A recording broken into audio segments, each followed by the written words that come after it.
Hello everybody, today we're going to be doing a force vector analysis, and we're going to be looking at all the different aspects that we should include in a good, effective free body diagram. Today we're just going to be using this photo, and our example today that we're going to look at is knee flexion. On this specific example, the person is prone, so they're face down on a table. So the first thing that we have to look at is our joint of interest. So where is the movement occurring? So our joint of interest is just our anatomical joint where the two bones meet that we're trying to analyze. So here we know that the person is trying to bend their knee. So we know that the knee is met where the tibia and the femur connect. So we know that our joint, obviously, as the name of the action implies, is the knee joint. So we can go ahead and label our joint of interest here at the knee. So the next thing that we have to do, now that we know our joint of interest, is find out where is the motion occurring.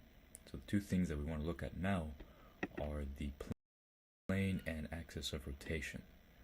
So we know our plane is just going to be the imaginary 2D line where the action itself is occurring, and the axis of rotation is going to be an imaginary line about which the action occurs. It's going to have a rotation effect to it. So we know that the plane here, since the person is prone, laying face down, we know that it's going to be moving in the sagittal plane, and since we know the relationship between planes and axis of rotation having to be perpendicular, we know that if it's in the sagittal plane, then it must have a medial and lateral axis of rotation. Again, that axis of rotation is just an imaginary line about which the rotation is going to occur, allowing it to happen in the sagittal plane. So next, what we want to look at is our internal force identification. So there's going to be different forces acting on the body, so we want to look at what's happening inside the body. Our internal forces are going to be things inside this person that are going to create the movement. So we're going to be looking at muscles here. So we want to think, if this person is trying to bend their knee, we want to see what muscles are going to allow this knee to bend and come closer to his butt. Well, we should know by now that the muscles that create knee flexion are going to be the knee flexors. We're just going to look at them as a group together, or we can also call them the hamstrings. Here they are highlighted in yellow. So our internal force that we're going to be analyzing is the knee flexors as a group. So next, we want to look at the point of application for the internal force. So the point of application is basically just the location on an object where the force is being applied. So a good trick when looking for the point of application of an internal force is that the point of application is always going to be the freely moving segment of that muscle group or that internal force. So we know that the hamstrings or the knee flexors are going to generally insert at the proximal, meaning closer to the center of the body, posterior, the backside of the tibia, that bone here that articulates with the femur at the knee joint. So our point of application, again, is going to be the freely moving segment of that muscle where it inserts, because the hamstrings are also going to originate here up closer to the person's hip, but we're going to look here again at that freely moving segment. So proximal posterior surface of tibia is our point of application for the internal force. So now that we have our point of application and our joint of interest, we need to represent now the internal force, the line of force, as a vector, meaning it's going to have an arrow showing the direction that it's pulling. So we know that the internal force vector, or any vector, has to go through the point of application. And another trick that we can use is, we know for muscles that the vector is going to just sit on top of the belly of the muscle. So the vector, or the muscle is represented as the vector. So if we know that the hamstrings are generally here, we know that our vector is going to be generally here again, and it has to go through the point of application. That is where the force is being applied. So now we can just represent that as an arrow, and it's dotted here just to show that the arrow goes infinitely in either direction, as well as the axis of rotation. The axis of rotation also goes infinitely. Again, here in this example, medial lateral. So we have our internal force vector that we put going through this point of application, and it's just dotted here to show that it goes infinitely in both directions.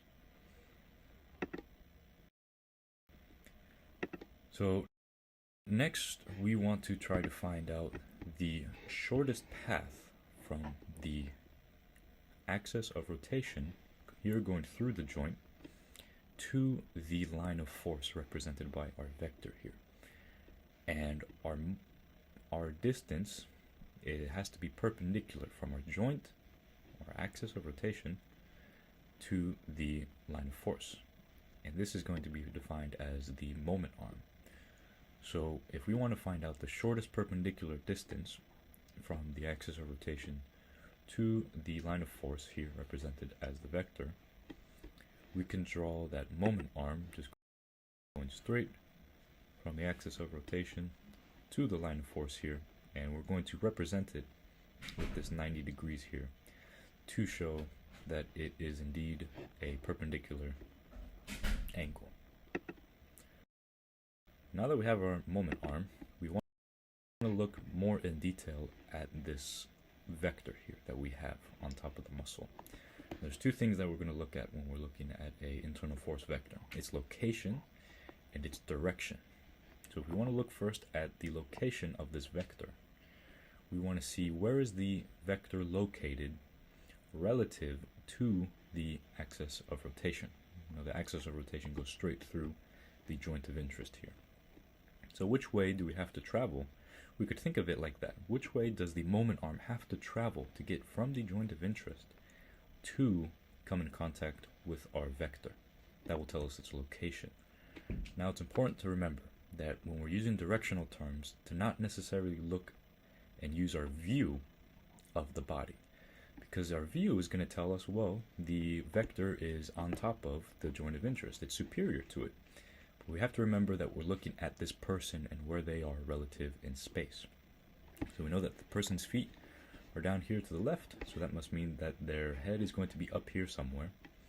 So we know that their anterior side is going to be here where their quads come in contact with the table, and their posterior side is going to be back here. So again, we have to look at where the direction is relative to the person, not necessarily our view of the person. Our location of this force vector is going to be located posterior relative to the axis of rotation.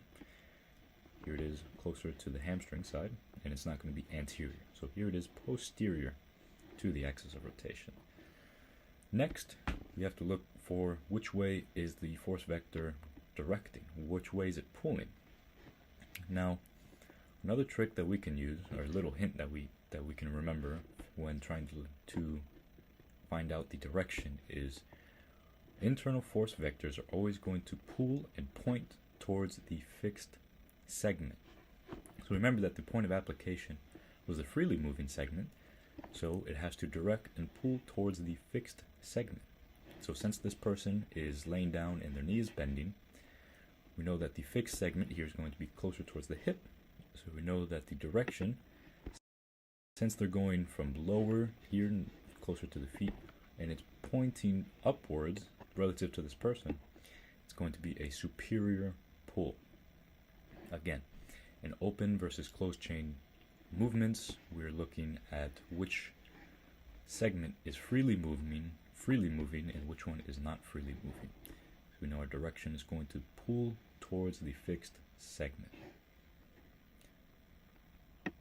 Now, we have our location and our direction of the vector.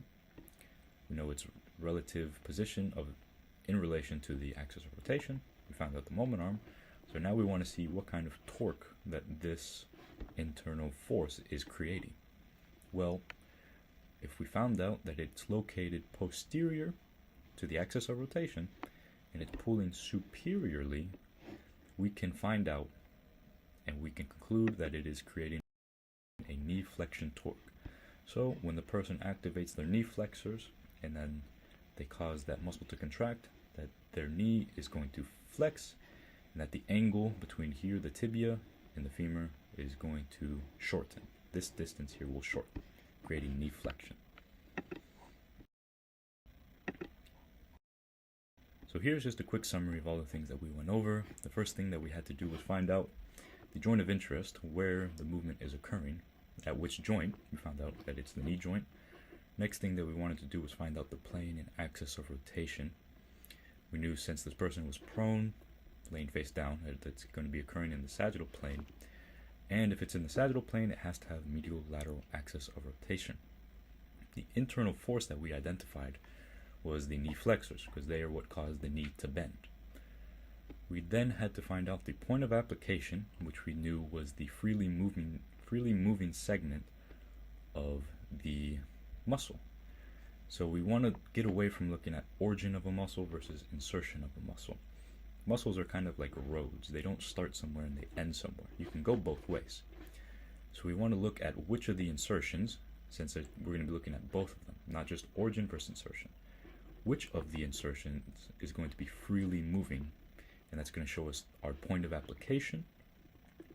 Then we found out the moment arm, and we described it, and we showed that it was at a 90 degrees, meaning that it was perpendicular.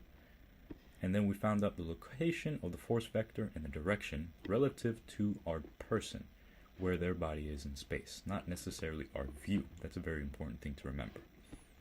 We knew that the location was just which way the moment arm has to travel in order to get from the axis of rotation to the internal force vector. And then since its direction was pulling towards the fixed segment, since we know that that has to be the rule, we knew the fixed segment was somewhere near the hip, so it had to be pulling superiorly, and its location again was posterior to the axis of rotation. And if all those things are true, we know that that force has to create a knee flexion torque.